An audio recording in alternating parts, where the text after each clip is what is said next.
Hello বন্ধুরা, আজকে আর একটা নতুন ভিডিও নিয়ে চলে এসেছি। এই ভিডিওটা করার মূল উদ্দেশ্য হলো এই ভিডিওর এক্সএমএল ফাইলটাকে ইউজ করতে তোমাদের যে সমস্যার মুখে পড়তে হবে সেটা হলো এরকম ফটো তোমরা কোথায় বা কীভাবে তৈরি করবে। কেননা এই এক্সএমএল ইউজ করতে গেলে এরকম ফটো ইউজ করতে হবে। এই ফটো তোমরা কোথায় পাবে বা কীভাবে তৈরি করবে, তো এর জন্য আমি এই যে ভিডিওটা দেখতে পাচ্ছ এই ভিডিওটা আমি তৈরি করেছিলাম। এই ভিডিওটাতে আমি দেখিয়েছিলাম এরকম ফটো তোমরা খুব সহজেই কীভাবে তৈরি করতে পারবে। 2 মিনিটের মধ্যেই এরকম ফটো তোমরা কীভাবে তৈরি করবে।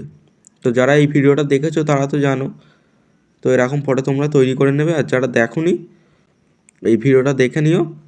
এই ভিডিওটার লিঙ্ক আমি এই ভিডিওর ডেসক্রিপশন বক্সে দিয়ে রাখবো, অথবা তোমরা চাইলে চ্যানেলে ভিজিট করেও দেখতে পারো।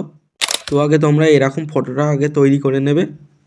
ফটোটা তৈরি করার পর তবে এক্সএমএল ফাইলটা ইউজ করবে।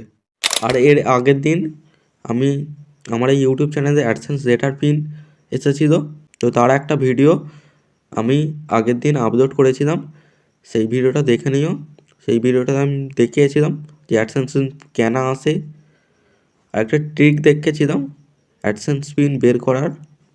তো সেই ভিডিওটাও যদি না কেউ দেখে থাকো ভিডিওটা দেখে নিও, পরবর্তীতে তোমাদের কাজে লাগতে পারে। আর আজকের ভিডিওটা কেমন লাগলো অবশ্যই কমেন্ট করে জানিও। ভালো লাগলে একটা লাইক করো, আর চ্যানেলে নতুন হয়ে থাকলে চ্যানেলটা সাবস্ক্রাইব করে পাশের বেল আইকনটা অল করে দিও। আজকের মতো এটুকুই ছিল বন্ধুরা, দেখা হচ্ছে আবার পরবর্তী নেক্সট ভিডিওতে।